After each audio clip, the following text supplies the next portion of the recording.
नमस्कार मु आज विदुष किचन को आपण मानक स्वागत जनाऊँगी। आज बनैया जाऊँगी दलियार खीरी। सब बेले तो आप चाउलर खीरी खाऊँच, आज दलियार खीरीटा टे टेस्ट करेंगे आपण घरे बनइबे देखिए केमती लगुच मत कमेंट सेक्शन में निश्चय शेयर करेंगे। देखु ये गुआ घी दे दीची कुकर बसई देची कुकर फ्लेम को स्लो कर देची आउे एमती नहीं काजू किशमिश आलमंड जोटा कि मुझे भाजीदेवी से कुकर ही भाजी देची।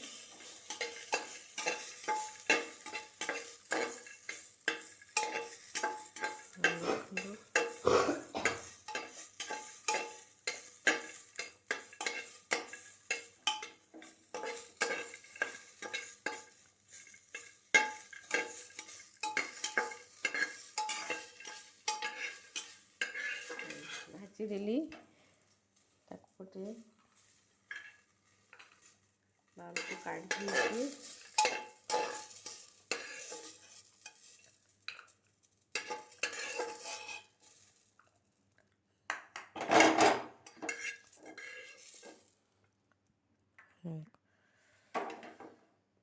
भाजी देची आउ टिके घी पकई दूचे जोटा कि देसी घी टिके मु पकई देची। तापरे दलिया देखो मो पाखे एतिक ही थिला तो मु नहीं यहाँ गोटे गिनारू आउरी अधारू आउ टिके कम हम जोटा कि मु पकई दूची।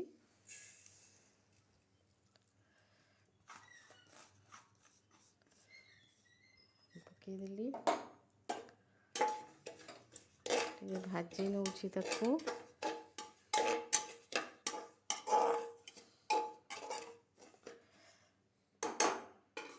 तादरे मु टिके हल्का लुण दे दूची लुणटा टिके स्वाद पाई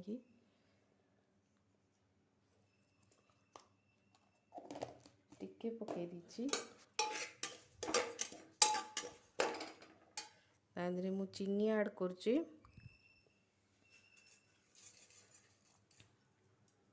आपणकर स्वाद अनुसार आपण चीनीटा देबे टिके अधिक मिठा खाऊथांती ताले टिके चीनीटा अधिक देबे। ये भाजी गलानी बर्तमान मुझे गोटे तेजपत्र ऐड करी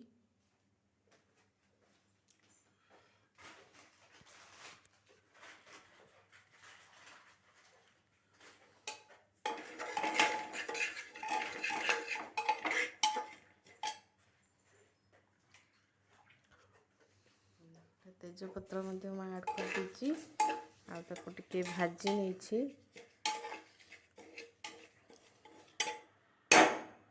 भाजी देला परे मैं क्षीर रखी गोटे ग्लास क्षीर मु रखी पूरा यहाँ मुझे फुटे दीची क्षीरटा को तो फुटे आप ठंडा करके भी देले चलिबो।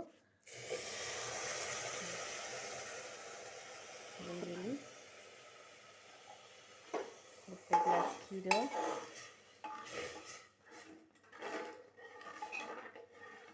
ता सहित टिके पानी भी रखी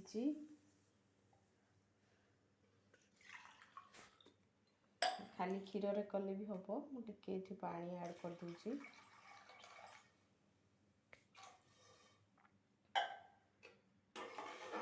देखी देवा पड़ो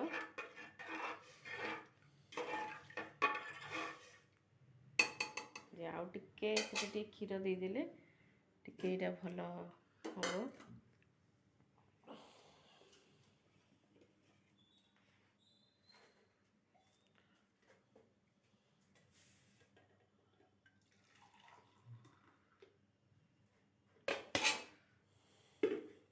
टिके आउ अध कप क्षीर ऐड कर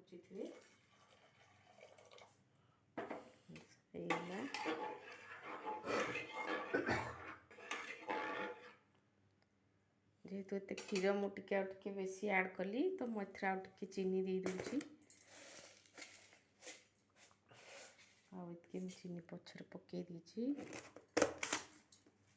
ଏ ଯେଉଁ କାଜୁ କିସମିସଟା ଏଇଟା ଆମେ ପଛରେ ଦେବା। ପଛରେ ଏଇଟା ଖୋଲିକି ଯେତେବେଳେ ଥଣ୍ଡା ହେବ ସେତେବେଳେ ଦେବା।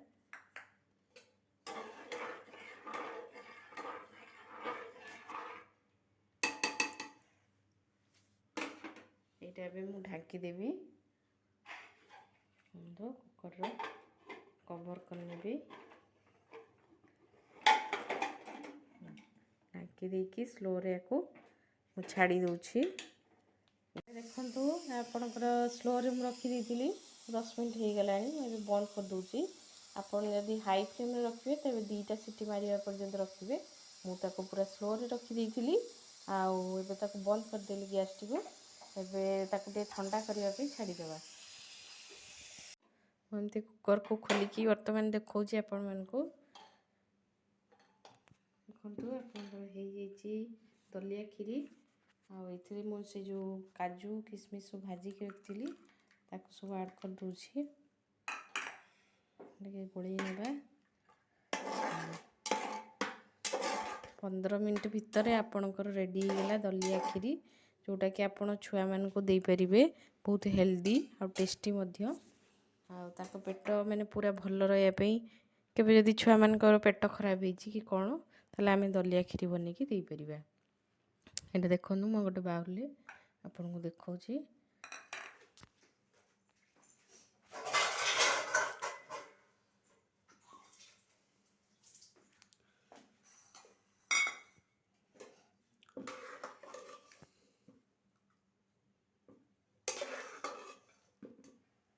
ପନ୍ଦର ମିନିଟ୍ ଭିତରେ ଆପଣଙ୍କର ରେଡ଼ି ହେଇଗଲା ଦଲିଆ କ୍ଷୀରି।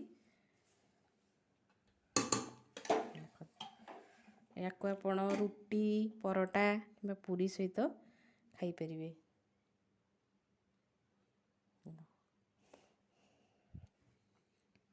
ମୋ ଚ୍ୟାନେଲକୁ ଦୟାକରି ଆପଣମାନେ ସବସ୍କ୍ରାଇବ୍ କରିବେ ଆଉ ଲାଇକ୍ କରିବେ, ସେୟାର କରିବେ। ଧନ୍ୟବାଦ।